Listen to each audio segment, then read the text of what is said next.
Louvado seja Deus, obrigado Ciro pela linda mensagem. Feliz sábado, povo de Deus.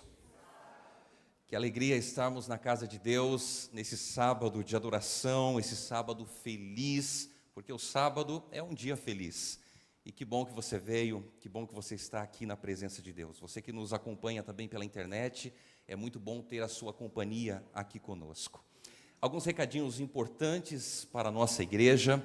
Para os líderes, hoje às 16 horas teremos a nossa comissão diretiva da igreja, tá bom? Então, se você é líder de algum departamento aqui da nossa igreja, hoje às 16 horas nós estaremos juntos na reunião diretiva da igreja. Não falte, contamos com você.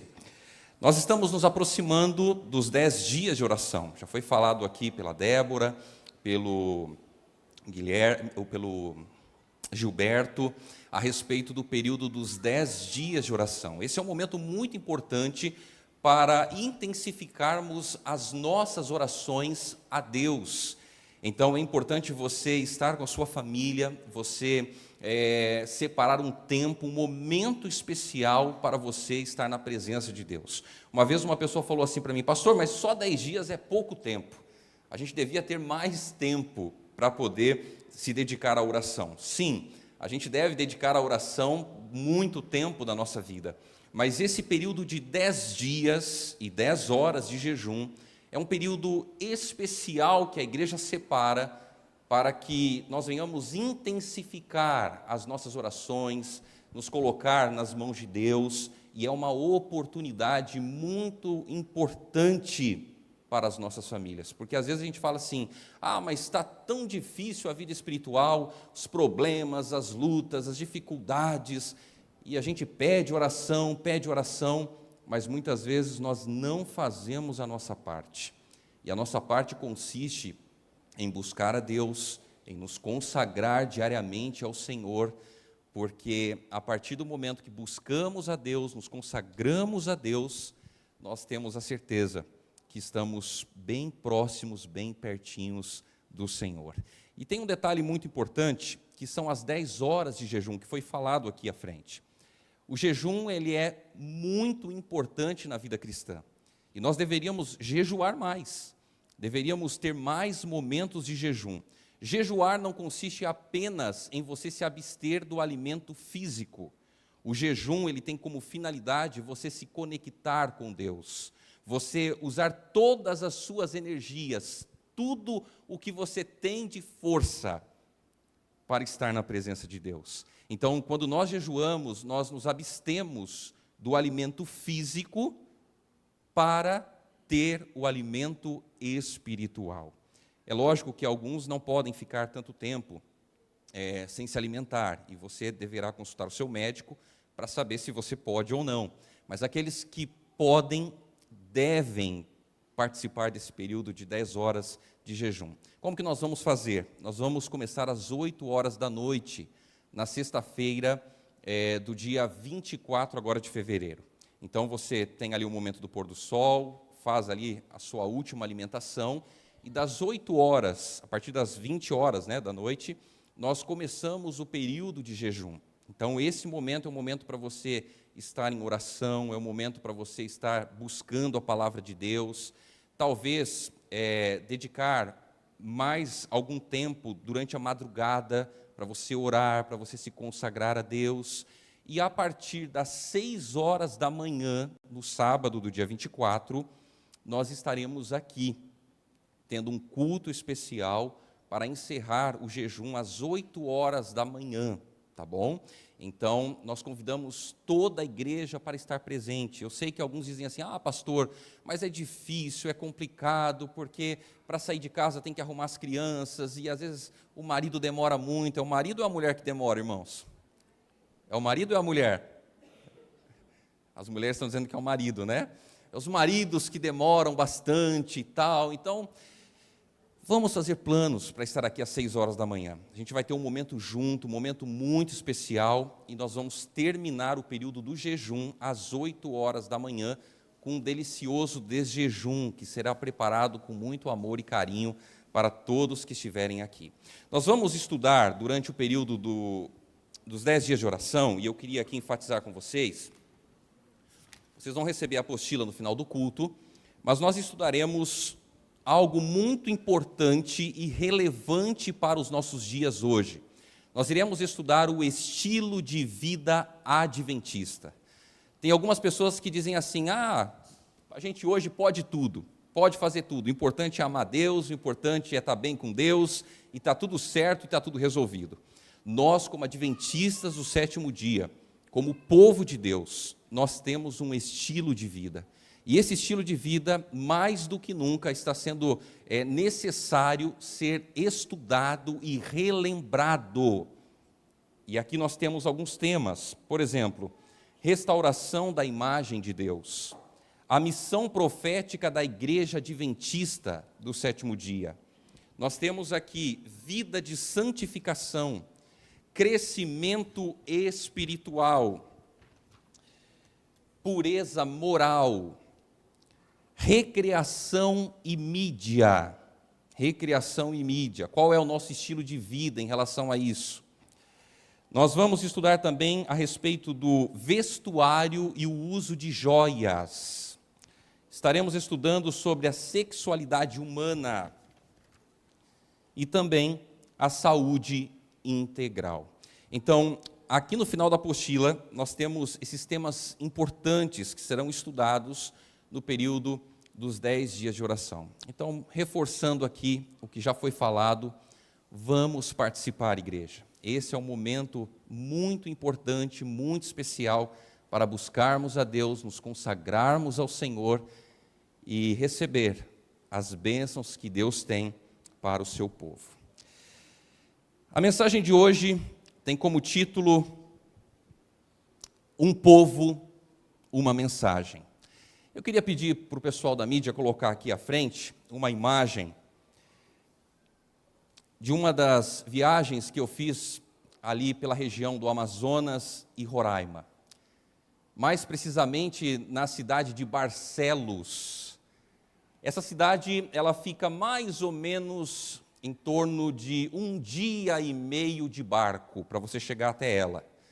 Mas se você quiser chegar mais rápido, você pega um daqueles aviõezinhos pequenos, né? E você chega em 1h30. E nós fomos até a cidade de Barcelos. Essa cidade ela é conhecida pela pesca esportiva. Vêm pessoas do mundo todo até a cidade de Barcelos para praticar ali a pescaria. E nós temos ali uma igreja na região, e algumas igrejas afastadas ali da cidade de Barcelos.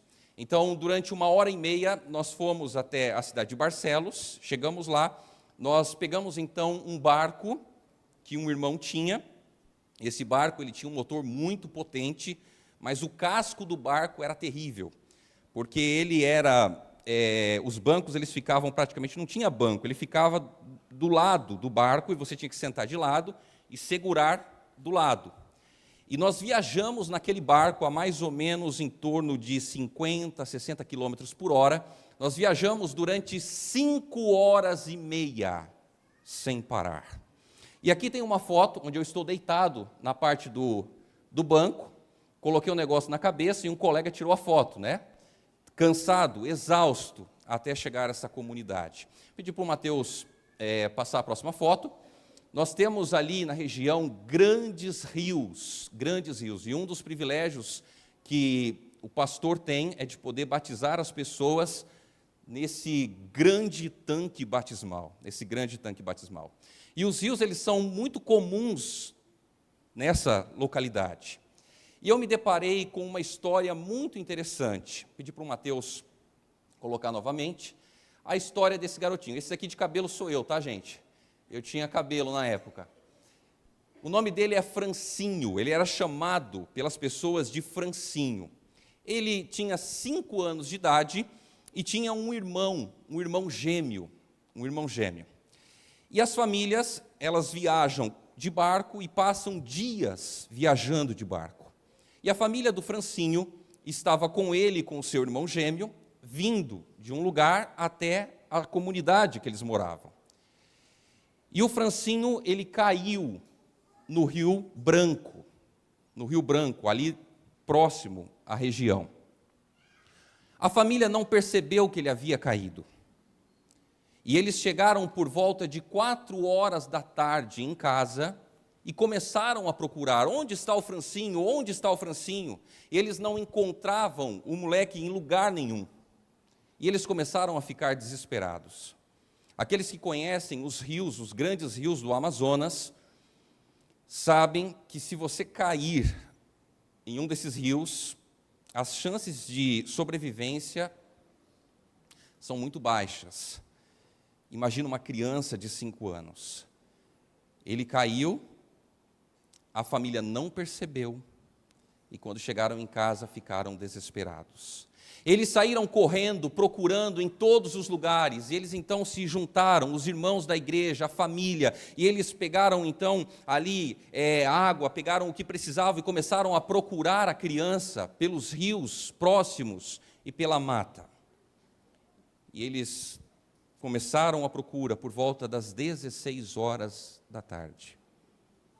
Quando foi por volta da meia-noite, o desespero da família era imenso. A família estava angustiada e todos praticamente diziam que o Francinho havia morrido.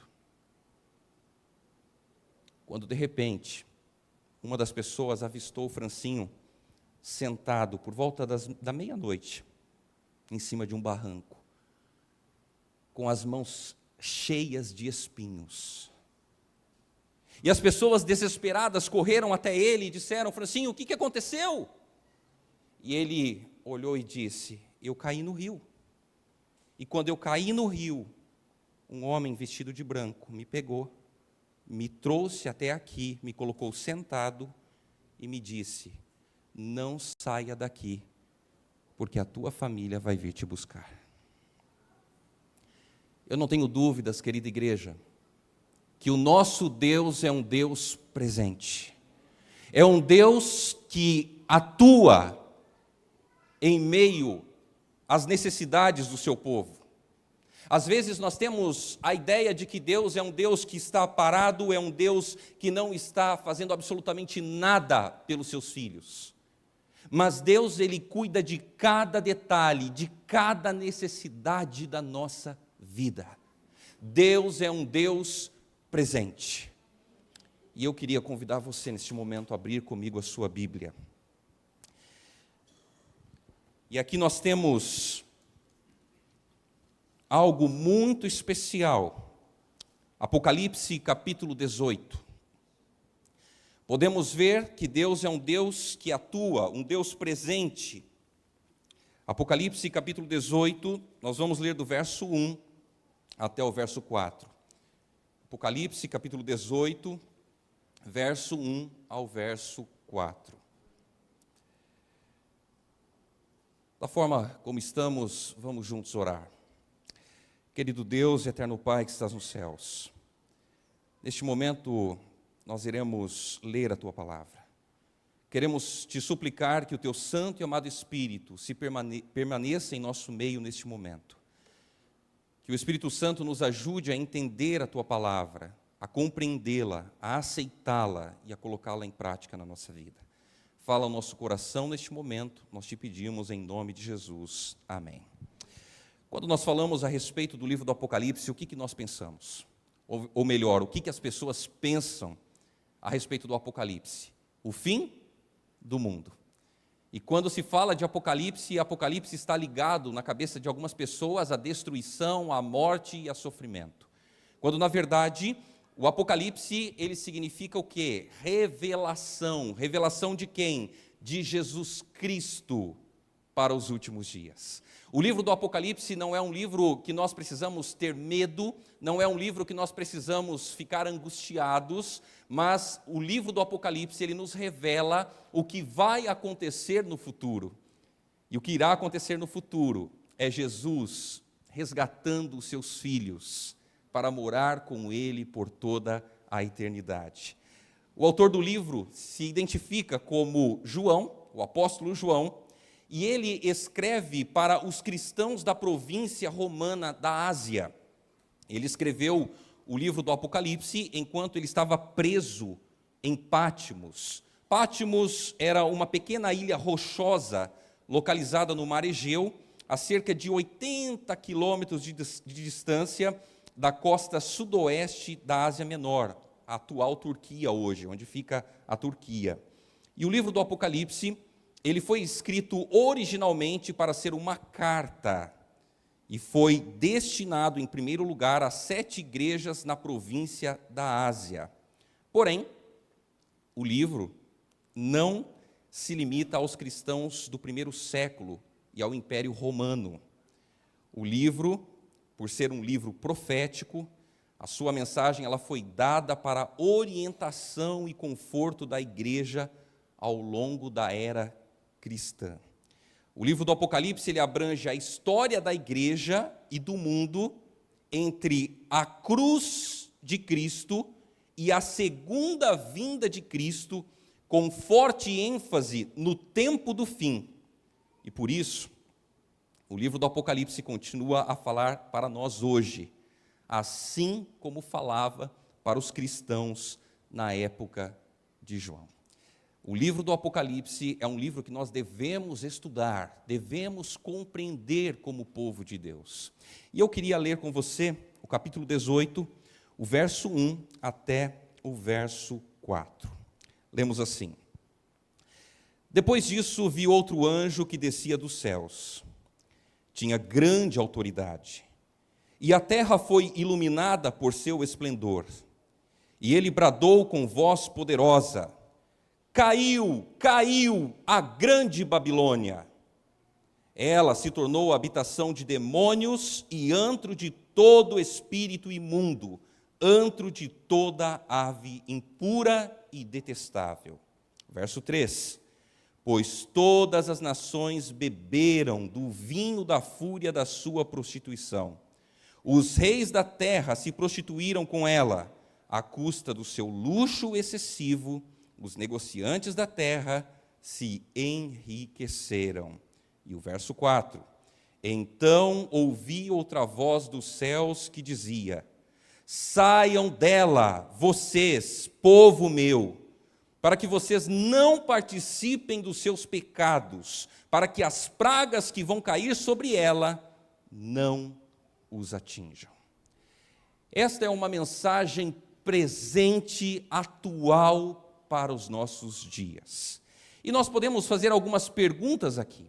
A primeira delas: quem é este outro anjo? Segunda pergunta: qual é a mensagem deste anjo?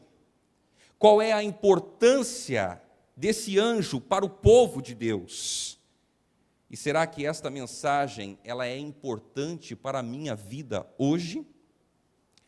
Essas quatro perguntas, elas correspondem ao seu destino dentro desta igreja. Eu vou mais além. As respostas para essas perguntas apontam para o lado que você estará no tempo do fim. No tempo do fim haverá 2 grupos de pessoas. O povo de Deus, aqueles que obedecem a Deus, obedecem aos mandamentos de Deus, à lei de Deus, e haverá um segundo povo, que obedece à lei dos homens, aos ensinamentos dos homens. E agora, quando a palavra de Deus diz quem é esse anjo, João, ele vê outro anjo que descia dos céus. Esse outro anjo é um anjo diferente do anjo que está descrito no capítulo 17. Ele se une ao terceiro anjo do capítulo 14, do verso 9 ao verso 11 do livro do Apocalipse, as 3 mensagens angélicas. Ele se une a esse outro anjo na proclamação da mensagem final de Deus ao mundo. E sua mensagem ela é uma repetição da mensagem do segundo anjo, descrita lá em Apocalipse 14, no verso 8. Então, esse anjo ele se une com um propósito, com uma finalidade: proclamar a mensagem final de Deus ao mundo. E João, ele vê então esse poderoso anjo que desceu do céu e iluminou toda a terra com a sua glória. O objetivo desse anjo é de se unir ao terceiro anjo de Apocalipse 14 e proclamar a mensagem final de Deus ao mundo. Por várias vezes, Satanás ele tentou envolver a terra em trevas e escuridão. Mas Deus a iluminou com a sua glória, a verdade salvadora. A Bíblia diz que o anjo, ele descia à terra, e a terra ela foi o quê? Iluminada por seu esplendor. Esse anjo, ele estava na presença de Deus. Olha só, o anjo na presença de Deus, ele agora desce à terra, e por descer à terra, a terra fica iluminada. Por causa do anjo? Sim, mas por causa que o anjo estava na presença de Deus. Na presença de Deus. Eu queria ler uma citação que está na meditação Maranata, O Senhor Vem, do ano de 1976, na página 219, que diz assim: as profecias de Apocalipse 18 logo se cumprirão. Durante a proclamação da mensagem do terceiro anjo, outro anjo descerá do céu, tendo grande poder, e a terra se iluminará com a sua glória. O Espírito do Senhor abençoará tão graciosamente os consagrados instrumentos humanos, que homens, mulheres e crianças abrirão os lábios em louvor e ações de graça, enchendo a terra com o conhecimento de Deus e com sua insuperável glória, como as águas cobrem o mar. O povo de Deus terá um momento muito especial e importante no tempo do fim. O povo de Deus estará ajudando a proclamar a última mensagem a ser levada à terra. E é a atuação do Espírito Santo na vida dos fiéis filhos de Deus que trará luz, conhecimento a este planeta em trevas. Não serão as nossas habilidades, a nossa capacidade, os nossos dons, mas será a atuação do Espírito Santo de Deus na nossa vida. Se nós estivermos cheios do Espírito Santo, nós iremos testemunhar para as pessoas. E as pessoas, elas irão observar a atuação do Espírito Santo na nossa vida. E muitas pessoas que estão nas trevas terão a oportunidade de estar na luz. É o Espírito Santo que estará atuando.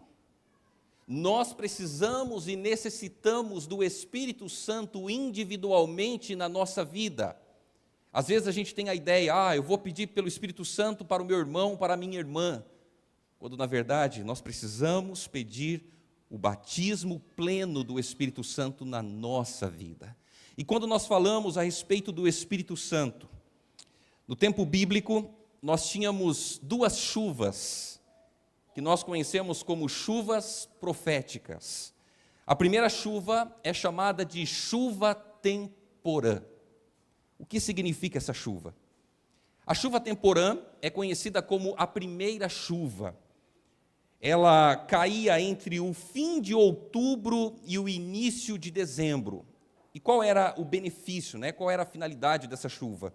Ela preparava o solo e facilitava a germinação da semente. Então, a chuva temporã, ela tinha como finalidade preparar o solo para que a semente fosse plantada, ok? E aí nós temos a segunda chuva, que é chamada de chuva serôdia. Essa chuva é a última chuva e ela caía ali pouco antes da colheita, nos meses de março e abril. Então essa chuva, ela preparava o fruto para ser colhido. Então a primeira chuva preparava a terra e a semente. Como que chama a primeira chuva? Temporã. A segunda chuva, ela caía para preparar o fruto para a colheita. E como é que ela é chamada? serôdia, ok? Então, essas duas chuvas, a temporã e serôdia, elas abrangem o povo de Deus que aguarda a segunda vinda de Jesus. Tem uma outra citação que eu queria compartilhar com vocês, que está no livro Testemunhos para Ministros, na página 506, que diz assim: a chuva serôdia amadurecendo a seara da terra representa a graça espiritual que prepara a igreja para a vinda do Filho do Homem. Mas a menos que a chuva temporã haja caído, não haverá vida. A ramagem verde não brotará. Se a chuva temporã não fizer seu trabalho, a serôdia não desenvolverá a semente até a perfeição. Bom, a relação das chuvas e o Espírito Santo. A imagem das chuvas temporã e serôdia, ela é aplicada à poderosa obra do Espírito Santo dentro da igreja em duas ocasiões especiais. A primeira delas, a chuva temporã, é aplicada no dia de Pentecostes. Você lembra que Jesus estava subindo aos céus e ele diz para os discípulos: mas recebereis poder ao descer sobre vós o Espírito Santo, e sereis minhas testemunhas. Então os discípulos, eles estavam ali com o coração agradecido, feliz, desejoso, animado, motivado para pregar, para anunciar a mensagem que Jesus havia ressuscitado, que Jesus é o Filho de Deus. E Jesus olha para eles e diz assim: olha, vocês devem esperar um pouco, porque vocês só deverão pregar quando vocês receberem poder, quando vocês receberem o Espírito Santo. E aqui nós temos uma lição muito importante e necessária para a nossa vida. Tudo que nós fazemos como povo de Deus, se nós não tivermos o Espírito Santo, nada vai adiantar. A obra, ela é realizada pelo Espírito Santo. Nós somos o quê? Cooperadores. Nós somos o quê? Instrumentos nas mãos de Deus. Mas nós precisamos do Espírito Santo na nossa vida. Então, a primeira chuva, ela é representada agora pelo dia de Pentecostes. A Bíblia diz que Pedro se levanta, eles recebem o Espírito Santo, e os demais discípulos, eles também se levantam, e eles começam a pregar. E naquele dia, cerca de 3.000 pessoas foram batizadas. A segunda chuva, a chuva serôdia, ela representa os eventos finais antes do retorno de Cristo. Então, a primeira é no dia de Pentecostes, a chuva temporã. E a segunda, a serôdia, é então nos momentos finais que antecedem o retorno de Cristo. A chuva temporã, ela é uma obra parcial do Espírito Santo no dia de Pentecostes. E a chuva serôdia é a manifestação completa a qual esperamos. No livro Grande Conflito, na página 611, temos a seguinte citação: o derramamento do Espírito nos dias dos apóstolos foi a chuva temporã, e glorioso foi o resultado. Mas a chuva serôdia será mais abundante. Afirmou ainda: a grande obra do Evangelho não deverá encerrar-se com menor manifestação do poder de Deus do que a que assinalou o seu início. As profecias que se cumpriram no derramamento da chuva temporã, no início do Evangelho, deverão cumprir-se novamente na chuva serôdia, no final do mesmo. E agora, na revista Review and Herald, do dia 25 de fevereiro de 1800, quando as igrejas se tornarem igrejas vivas e atuantes, o Espírito Santo será concedido em resposta ao seu sincero pedido. Então as janelas do céu se abrirão para os aguaceiros da chuva serôdia. Me chama a atenção essa citação, quando ela diz: quando as igrejas se tornarem igrejas vivas e atuantes. O Espírito Santo ele será concedido ao pedido do povo de Deus. E a pergunta é: será que nós temos pedido o Espírito Santo de Deus na nossa vida? Será que nós temos buscado o Espírito Santo de Deus? E qual é o resultado dessas duas chuvas? A última chuva, a chuva serôdia, é um apelo de Deus para o seu povo, que se encontra em Babilônia. Eu queria ler novamente o verso 2 e o verso 4. O verso 2, o verso 3 e o verso 4 do capítulo 18. Se você está com a sua Bíblia aberta, por favor. Apocalipse 18, verso 2 a 4. E ele bradou com voz poderosa: caiu, caiu a grande Babilônia. Ela se tornou habitação de demônios e antro de todo espírito imundo, antro de toda ave impura e detestável, pois todas as nações beberam do vinho da fúria da sua prostituição. Os reis da terra se prostituíram com ela, à custa do seu luxo excessivo. Os negociantes da terra se enriqueceram. Então ouvi outra voz dos céus que dizia: saiam dela, vocês, povo meu, para que vocês não participem dos seus pecados, para que as pragas que vão cair sobre ela não os atinjam. Esta é uma mensagem de alerta, uma mensagem de urgência, uma mensagem que precisa ser proclamada e anunciada. E nós podemos perceber aqui alguns detalhes importantes. Babilônia. Você sabe que a origem do nome Babilônia vem ali da época da Torre de Babel. Lembra que as pessoas decidiram construir uma grande torre, e ali então Deus confundiu a língua das pessoas, os idiomas. E um falava um idioma, o outro falava outro idioma, e foi uma grande confusão. Babilônia é símbolo da apostasia a Deus. Babilônia é um símbolo de confusão, E a mensagem do anjo é: caiu, caiu a grande Babilônia. No verso 4, nós temos aqui a mensagem urgente, necessária, dizendo: saiam dela, vocês, povo meu. Deus está alertando o seu povo, Deus está falando para o seu povo: saiam dela, povo meu.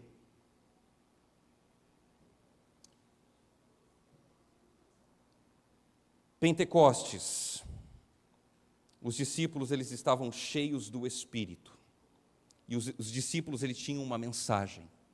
Qual era a mensagem? O Cristo ressuscitado. No tempo do fim, o povo de Deus estará cheio do Espírito, e os remanescentes têm uma mensagem. E qual é essa mensagem? Caiu, caiu a grande Babilônia. O que é Babilônia? Você sabe que o livro do Apocalipse foi escrito numa linguagem simbólica. E Babilônia representa aqui a união de todas as organizações religiosas apóstatas da terra. E me permita esclarecer aqui alguns pontos importantes. O primeiro deles: Deus tem os seus filhos sinceros espalhados em todas as religiões. Não serão somente os adventistas do sétimo dia que serão salvos. Deus tem os seus filhos espalhados em todo o planeta Terra, pessoas sinceras, pessoas tementes a Ele. Esse é um ponto importante para ser esclarecido. Um outro ponto importante e necessário entendermos é que hoje existe a seguinte ideia: eu escolho a igreja que eu quero frequentar Eu escolho a igreja que eu quero estar com a minha família, porque é a igreja que eu me sinto bem, é a igreja que eu gosto, é a igreja que me aproxima de Deus, e está tudo certo, está tudo resolvido. Lógico, você é livre para tomar as suas escolhas, as suas decisões. Mas qual é o grande problema? Primeiro, a igreja, ela não pode salvar ninguém. Fato. A igreja não tem poder para salvar você. A igreja não tem como chegar para Deus e dizer assim: olha, Jesus, o Senhor voltou e aqui está o Alberto. O Alberto, ele foi fiel à tua palavra, ele foi obediente, ele fez tudo o que a igreja mandou. E, Senhor, nós estamos dando uma carteirinha para ele, e essa carteirinha tem passe livre aqui na eternidade. Ele pode entrar porque ele era membro da igreja. A igreja não tem poder para isso. Nós somos salvos mediante a graça de Cristo, pelos méritos de Cristo Jesus. Mas a igreja, ela tem um papel fundamental, um papel muito importante e necessário, porque a igreja, ela mostra o caminho. E a Bíblia diz que existem dois caminhos: o caminho estreito e o caminho largo. E a Bíblia diz que o caminho estreito são poucas as pessoas que caminham por ele, porque é um caminho difícil, é um caminho apertado. E o caminho largo é um caminho fácil, é um caminho onde está a maioria das pessoas. A maioria das pessoas caminham por este caminho, porque é um caminho fácil. Mas existe uma consequência na chegada. Porque o caminho estreito, a Bíblia diz que vai nos conduzir à eternidade. Mas o caminho largo vai nos conduzir para a perdição. Eu costumo ilustrar isso da seguinte forma. Aqui na cidade, a gente tem algumas rampas, alguns morros, né? E às vezes você sobe com o carro e você vê o céu, e não vê o que vai acontecer lá embaixo, né? Imagine só você está com o seu carro dirigindo, e você tem dois caminhos. O primeiro caminho, você sabe que é um caminho um pouquinho mais difícil, mas você vai ter segurança. O outro caminho é um caminho mais fácil, mas você sabe que você vai ter um problema lá na frente.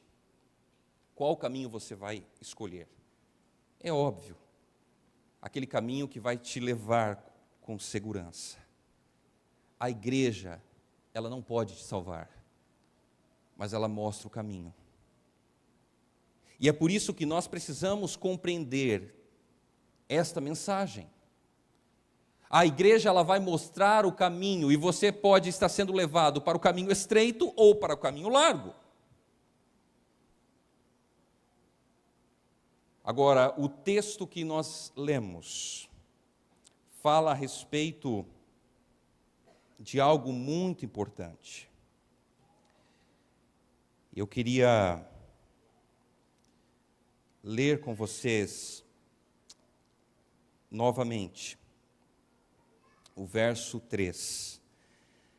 Pois todas as nações beberam do vinho da fúria da sua prostituição. O que é esse vinho? Esse vinho, ele representa as falsas doutrinas de Babilônia. E aqui nós temos duas falsas doutrinas que ao longo do tempo têm sido pregada, anunciada, e muitas pessoas têm aceitado o vinho de Babilônia. O primeiro engano é a respeito de um falso sábado.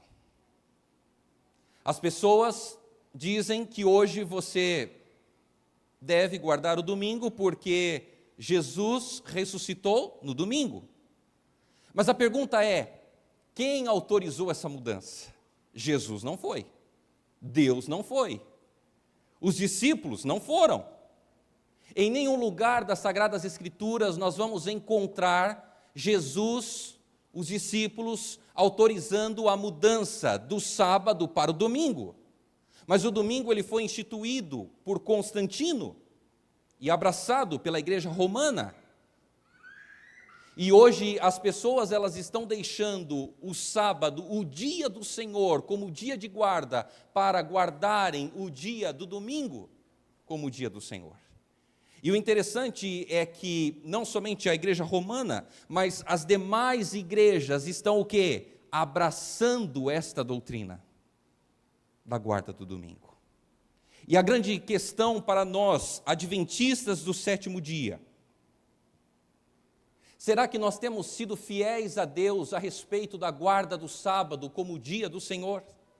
Ser fiel a Deus no sábado não consiste apenas em não trabalhar, mas consiste em separar esse dia como dia santo, um dia do Senhor, um dia onde nós estaremos na presença de Deus, um dia onde nós não iremos falar sobre todos os assuntos, um dia onde nós não iremos praticar tudo que praticamos durante a semana, um dia que precisa ser separado, consagrado a Deus.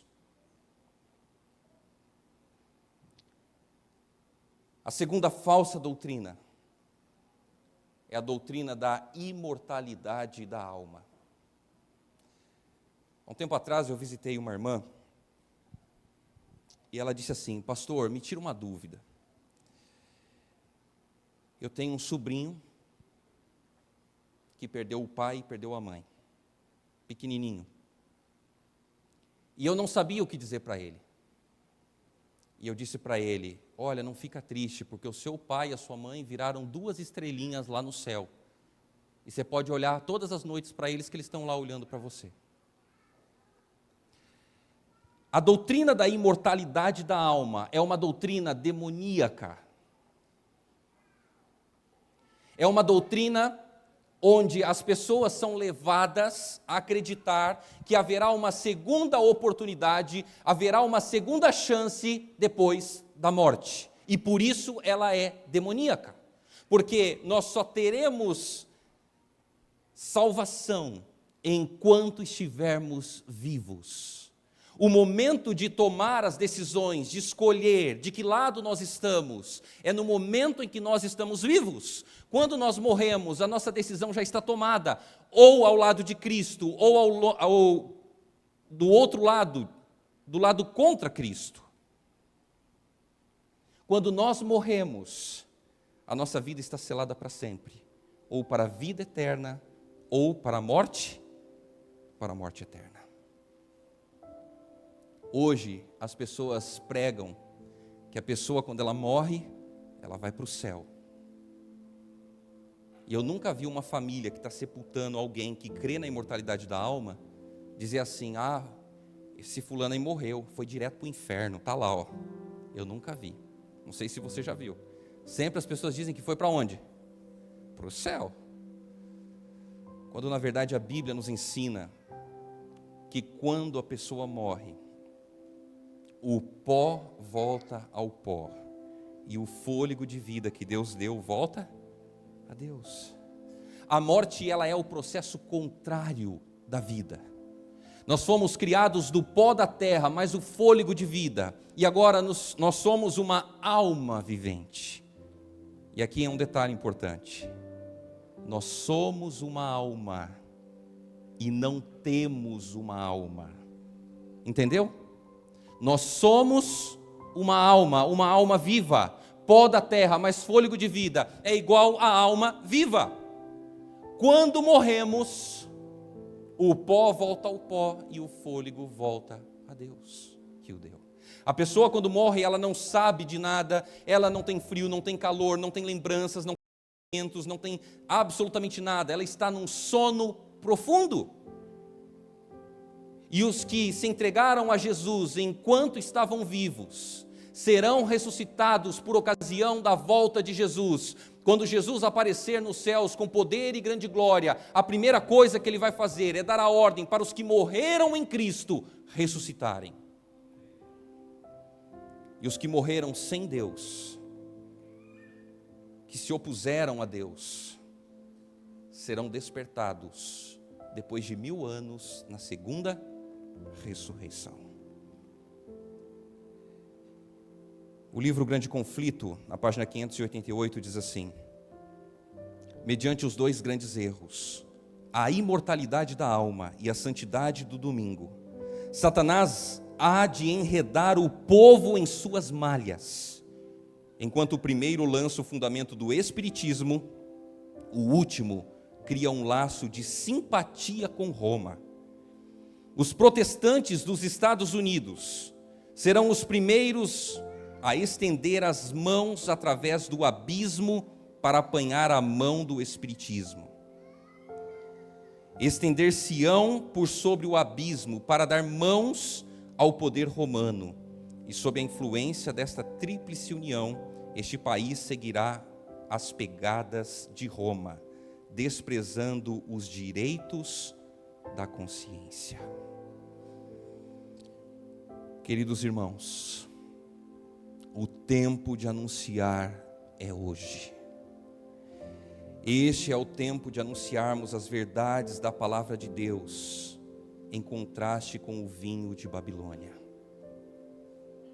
E eu não estou falando aqui de igreja, eu estou falando aqui de doutrina bíblica.